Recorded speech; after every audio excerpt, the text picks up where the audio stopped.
Good morning, students.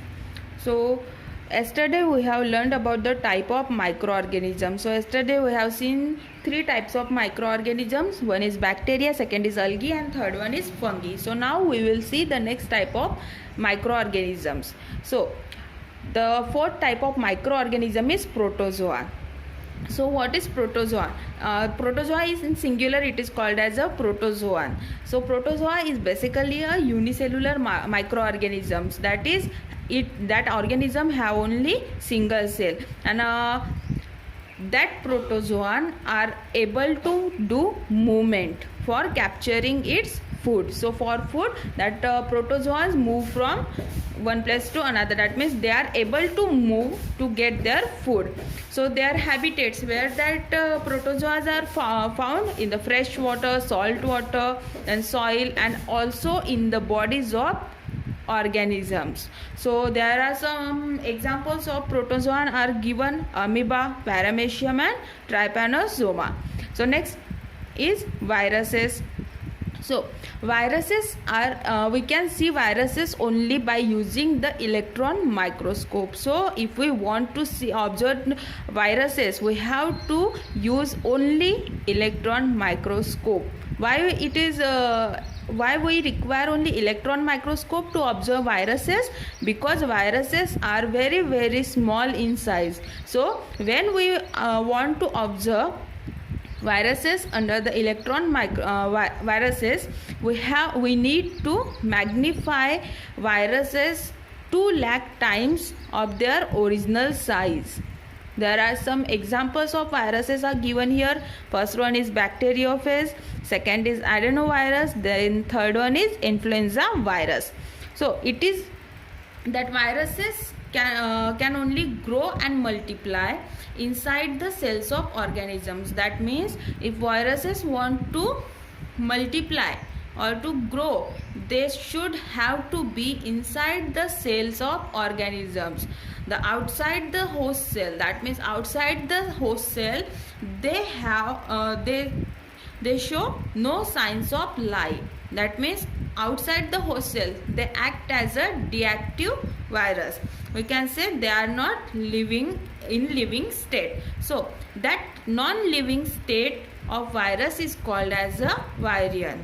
So next is your homework. You have to fill that blank spaces that are fill in the blanks are based on the previous topic that we have learned. So microorganisms are of two types, that is good microorganisms and bad also. So there are some bad microorganisms which are not beneficial to us, which causes diseases to the diseases in plants, animals, and in human body also. And whether some of the microorganisms are beneficial to us, that they are especially they are used in food industries and in agriculture and in for preparation of medicine also. So our next topic is disease causing microorganisms. So the microorganism that causes diseases are known as a pathogens or germs. So ऐसे microorganisms जिनके वजह से diseases होते हैं, that type of microorganism are known as pathogens or germs. So that germs can enter through various routes in our body. So we will see that type the routes of.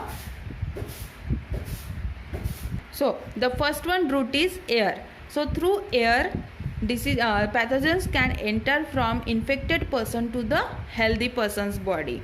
So when there is a person who is suffering from common cold, cough, or sneezes, so when he or she releases germ into the air, and that time any healthy person's body when inhale that air, so through that air diseases can enter from infected person's body to the healthy person's body. Means अगर कोई infected person को कफ है या फिर sneezes है, सर्दी है, खांसी है, सो वो जब छींकता है या खांसता है, सो वो जो जर्म्स होते हैं वो एयर में एंटर करते हैं, हवा में एंटर करते हैं, and that air is inhaled by the healthy person. So how that's like from the air that germs can enter into the healthy person's body. So some of the diseases which spread through air are chickenpox, mumps, tuberculosis and measles, and that diseases are called as airborne diseases. So let's take an example of tuberculosis, TB. So you know about TB, that the person suffering from TB have cough. So when he जब वो person खांसता है तो जो germs होते हैं वो हवा में एंटर करते हैं, और जब कोई हेल्दी पर्सन उस हवा में इनहाल करता है, दैट इज सांस लेता है, तो ऐसे उसके बॉडी में चले जाते हैं. So next one is through food and water. So some diseases which also spread from food and water.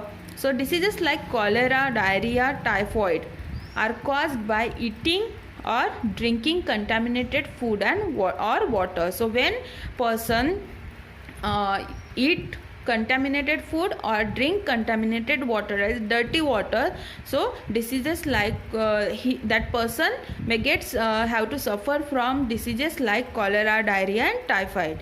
So here the germs and when the diseases transfer from food or transfer through food or water, that diseases are called as food and waterborne diseases. So the germs in that type of diseases, germs enter through the contaminated food and water and start multiplying. That means वो जब हमारे body में जाते हैं तो body में जाने के बाद वो 1 से 2, 2 से 3 ऐसे मल्टीप्लाई होना स्टार्ट होता है, and after some time that person get infected through diseases. Especially water and food borne diseases are spread because of the unhygienic conditions or lack of sanitation. The next type is contact. So when a sick person contact with sick person can also cause diseases like ringworm, chickenpox and flu, and nowadays coronavirus also. So you know very well about when a person comes in contact with the infected person, that healthy person also gets affected through that germs. So next one is carriers. So some insects, some diseases which causes because of the insects. Why it causes? Because of how it causes through the insects, that insects carry the germs of that diseases. So we will see how, like insects like mosquitoes, house flies, that carries pathogens, that is germs from the infected person to the healthy person. So they are the carriers and vectors of the diseases. So mosquitoes, house flies are called carriers or vectors of the diseases. So a female Anopheles mosquito is a carrier of malaria causing protozoan called Plasmodium. So there is one female mosquito Anopheles which carries malaria causing protozoa, which are they?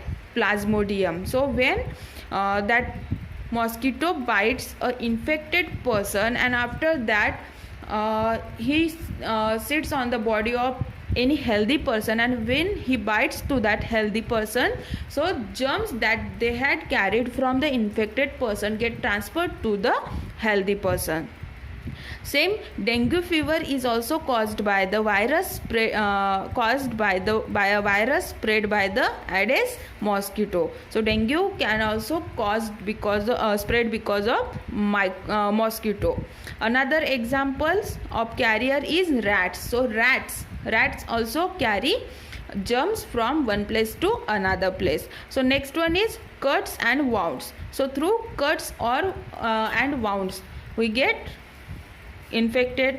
So when we get cut, there is a break in the skin, that means our internal structure, skin gets open to the because of that wound to the germs. So pathogens also enter in our body through the cuts and cause diseases like tetanus. So next one is diseases caused by fungi. So because of fungi there are some diseases that are caused. So in plants also fungal in plant as well as in animals, some diseases caused by fungus. So some fungal infection in plants are potato blight, then corn smut, leaf rust, and powdery mildew. So leaf rust, it looks like a rusted iron. See, look at here, it is given in the picture. That same looks like a rusted iron. And that powdery mildew, it is having white powdered like fungus on the leaves. Next one is fungal infections in humans. So how fungal infection caused in human beings? So it is caused due to the unhygienic living conditions. So due to unhygienic living conditions, fungal infections are occur in humans. So some fungal diseases are ringworm, scalp infection. Scalp infection means in our head, dandruff. That is the fungal infection. Then again skin infection and athlete's foot. So now you have to read that topic again. You have to learn some definitions from that thought topic, and also you have to read it very carefully at least 1 or 2 times.